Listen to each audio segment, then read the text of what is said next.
चरित्र आक्षेप करके घर से निकाल दिया, उनके दल में कुछ वेश्याएं भी शामिल हो गई। स्त्री मजबूर नहीं होती, स्त्री को मजबूर किया जाता है। समाज क्या कहेगा, परंपरा क्या कहेगा, इतिहास क्या कहेगा। इस कड़ी में स्त्री में आप अगर देखेंगे तो ये इंदु जोशी 3 कहानियों को उठाती है स्त्रियों को केंद्र में करके।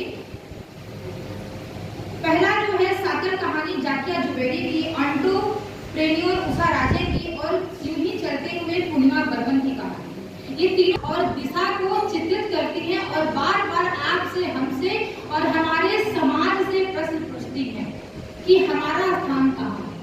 क्या सचमुच हम आपके समाज की स्त्रियां हैं? क्या सचमुच आपकी तरक्की में, आपकी सफलता में हमारा हाथ है? और अगर है तो अभी तक हमें क्यों नहीं स्वीकार किया?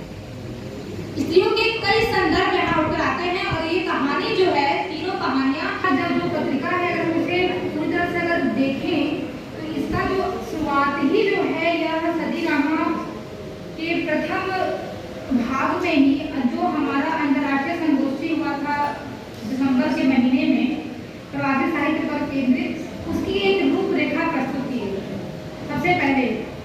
इसके बाद 2 दिवसीय अंतर्राष्ट्रीय सेमिनार की एक समीक्षा या रिपोर्ट जो है वह संपादक उस अंतर्राष्ट्रीय सेमिनार में ना भी पहुंचा हो, आमंत्रण ना भी पहुंचा हो, वे सभी इस पत्रिका के माध्यम से पुनः जो है जुड़ सकते हैं उस अंतर्राष्ट्रीय सेमिनार की पृष्ठभूमि से। यह जो है सोच और इस दृष्टि जो है अपने आप गौरवप्राप्त है और सोचने समझने का विषय है। मुख्य बात पे मैं आऊं, सदीनामा की अगर हम 14 आलेख और 2 कहानियां, कहानियों में मैं पहले कहानी की मैं बात कर लूं।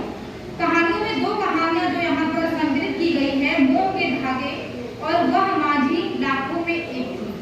मोह के धागे जो है विड़ा जी पड़े संपादक को आलेखों के बीच में 2 कहानियों को रखने की आवश्यकता क्यों पड़ी?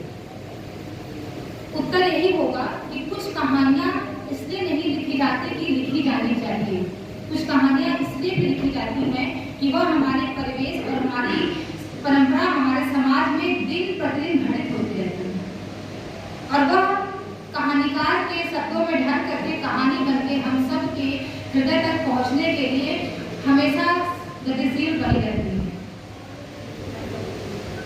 बाकी जो आलेख वहाँ प्रस्तुत किए गए हैं या संकलित किए गए हैं, मैं एक बार आप सबको उसके नाम और आलेखों के जो लेखक हैं उनके नाम को मैं पढ़ूंगी, इसलिए नहीं कि पढ़ना अनावश्यक होगा, लेकिन इसलिए कि आप देखिए कि किस धरातल पर जा करके लेखकों ने अपनी चीजों को सोचा है, किस गहराई से अपने मन के विचारों को व्यक्त किया।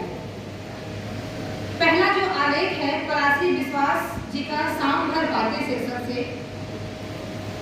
प्रेम शर्मा प्रवासी हिंदी साहित्य की चुनौतियां, भारतीय संदर्भ में प्रवासी साहित्य दिव्या प्रसाद, कुंवर वीर सिंह मार्तंड जी का प्रवासी भारतीय हिंदी साहित्य, पूर्णिमा बर्मन का मध्य पूर्व की हिंदी कहानी, डॉक्टर इंदु सिंह का प्रवासी साहित्य की स्त्रियां, राहुल शर्मा का प्रवासी कहानियों में सांस्कृतिक टकराव, तरुण कुमार का प्रवासी साहित्य के सबकी समस्याएं और चुनौतियां, देवी नागरानी का अमेरिका के प्रवासी भारतीयों के साहित्य में हिंदी कविता, डॉक्टर कार्तिक चौधरी का प्रवासी साहित्य में भारतीयता मॉरिशस के संदर्भ में, रेणुका अस्थाना जी का जीवन है यहाँ से बेहतर होगा और आप इससे बेहतर जिंदगी के जो है अधिकारी बनेंगे, लेकिन हुआ कुछ उल्टा।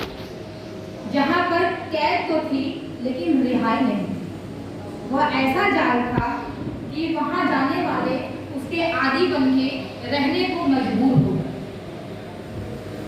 कई कि प्रवास में आकर भी हम अपनी मिट्टी तक कैसे पहुंचे, अपनी संस्कृति तक कैसे पहुंचे, अपने परिवार तक कैसे पहुंचे।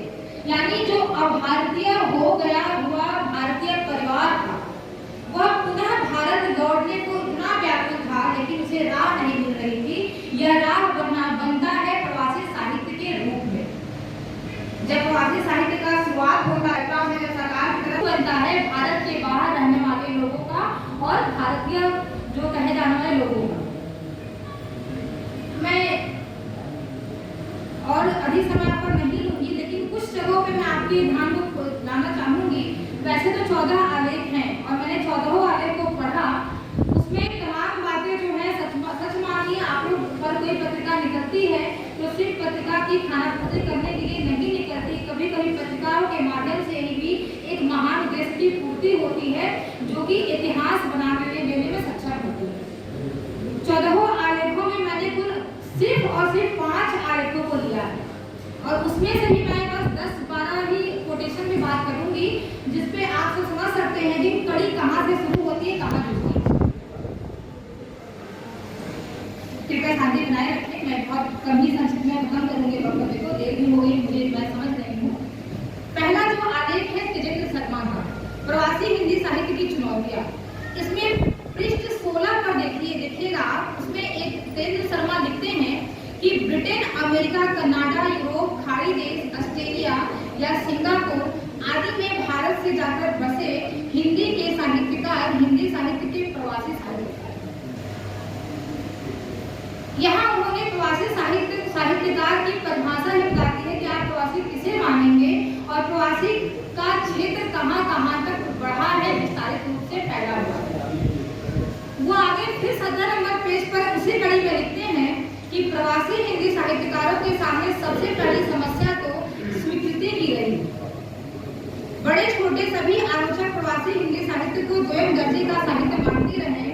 हमें बहुत मेहनत करनी पड़ी ताकि हमारे साहित्य को गुणवत्ता के आधार पर परखा जाए। बिना पढ़े नकारे जाने के दर्द से मुक्ति के लिए हमें खासा संघर्ष करना पड़ा। देखिए, डर था कि हमें कौन स्वीकार करेगा, हम भारत के हैं या प्रवासी हुए देश के नागरिक हैं, कहाँ के हम हैं, हमारी जमीन क्या है, हमारी सरहद क्या है, हमारी पहचान क्या है, हमें कौन सुनेगा, हम किसके लिए लिख रहे हैं और हमें किसको सुनाना है, हमें अपनी बात कहाँ कहनी है, किस संदर्भ में कहनी है। ये जो टीस पीड़ा और जो यह उलझन है, यह प्रवासी साहित्यकार की पहली कड़ी है, जहां से प्रवासी साहित्य का बीज पनपना शुरू हुआ।